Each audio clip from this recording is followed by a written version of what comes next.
let's dive back into this Jalen Hurts, and he's regressed. He's got exposed. He's not that dude no more. Let's get back into that topic. Um, there's a lot of talk about that. ESPN, Fox Sports, all the different podcast shows, YouTube, wherever platform they on, TikTok, Instagram, Twitter, whatever they on.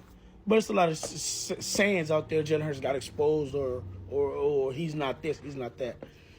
Nick Wright was on Colin Cowherd's shirt about 2 months ago. After the Eagles lost to, after we lost to in the playoffs, Emmanuel Acho said Jalen Hurts has been exposed.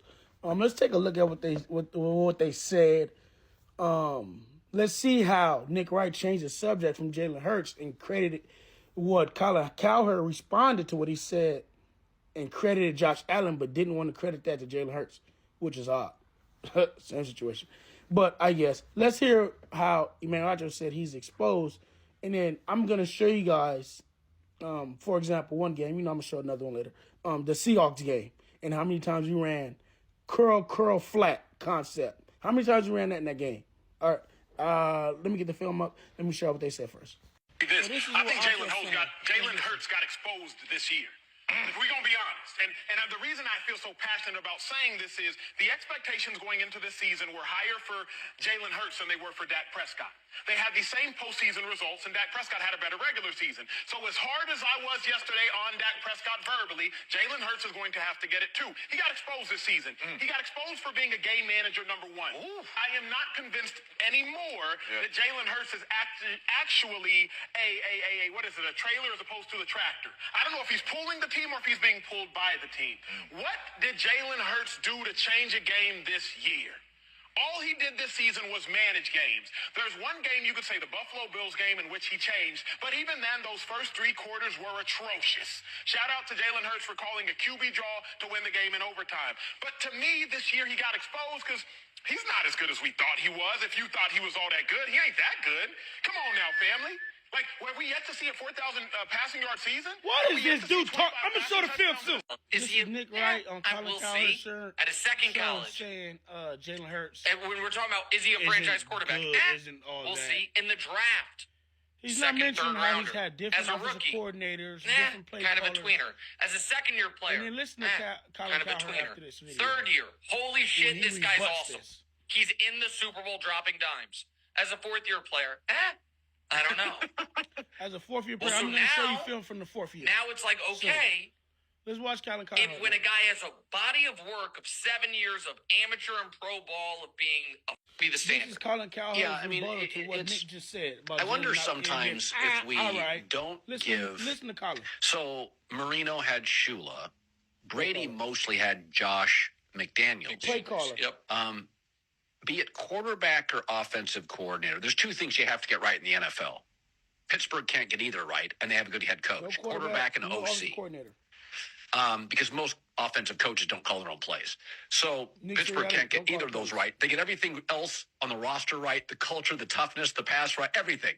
Quarterback, they haven't had a good OC since Arians in 2011, and a good quarterback OC combined since that year. So do we ever consider... We know quarterbacks are more important than coaches and coordinators. But it is interesting when you start inspecting the great quarterbacks, like the great actors, they mostly work with the same writer or director. Bradley Cooper, Leonardo DiCaprio, Tom Hanks. They're like, started off his first year. Yeah, I'm going to stick with that guy. Jalen been there. Sure. You start looking at Aikman. Got fired. You start looking at Fouts. You start looking, and I'm talking legends. You start going through all these quarterbacks. Mahomes has always had Reed. Terrible. That's his guru. That's his muse. You start looking at Jalen Hurts, and it's like, well, Lincoln Riley and Shane Steichen, briefly. Outside of that, outside of that, it's like 4. Even the great ones, even Mahomes, without Andy Reid.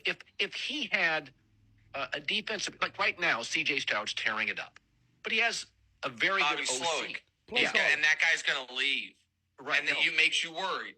It does. No, I'm not. Now look at Nick. Stop talking about Jalen Hurts and go praise Josh Allen because Brian Daboll left. That we all know. Watch. We give quarterback 70-30 edge over coach. But I think if you went back and traced the top 30 quarterbacks of all time, and mostly now, they generally have a muse. They have a singular guy that sees the world like they do. And now we got Kellen Moore, so the you're most going to see famous Jalen Hurts Montana and ball. Walsh. Listen. And this is sneaky. Listen. An argument of that the best is yet to come for Josh Allen. Because he had it briefly in Dable. Fuck Jalen Hurts. Yep. We'll talk about Jalen Hurts. He could have said, "Oh yeah, that's true." And then Dable left, and now maybe even right now, Kellen Moore could bring out Jalen Hurts' best side again, but he goes straight to Josh Allen. Having Josh Allen want to make his run point.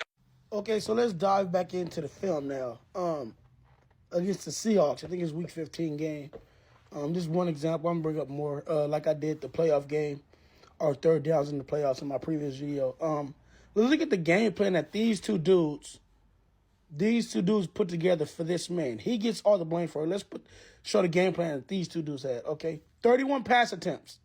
I'm gonna show you guys how many times we ran curl flat concept in 31 pass attempts. Let's go watch the film. Okay, we got our first play, our curl flat concept. Motion Kenny, who was that? Zacchaeus out. He got the flat. We got the sit over the ball with Dallas. And Smitty got another curl. One more time. Smitty curl. Flat by Zacchaeus. Curl by Dallas, got over the ball. Curl flat concept number 2. Went empty this time. Let's go curl flat. Just remember, so that's the second one. We got 31 passes this game. We didn't get sacked at all. Okay, so 31 attempts. This is the second curl flat situation. Number 3, went empty again. Let's see it. Curl flat again. He checked Devontae Smith for a go, but curl flat. Let's look at the down at the screen. Curl flat. This is number 3. Number 4, curl flat. A.J. Brown got separation on his curl. Catch the ball, first down. How predictable is this? How easy is this to stop? It's very easy for a defense once they get a hang of it, which they did later in the game. This is number 4, though. Number 5, so we're motioning from empty back to 2x2 set, and we're going to run a curl flat. Julio, Smitty on the curl with Kenny Gainwell on the flat. Number 5, curl flat concept. They're starting to recognize it now. They're starting to recognize it and sitting on it now and driving on it. Number 6, move from a 2x2 to a 3x1 set, and we're going to run curl flat again. This is the very next play. The 6th time we run curl flat concept. 3x1 again, same formation, curl flat. Same exact fucking play.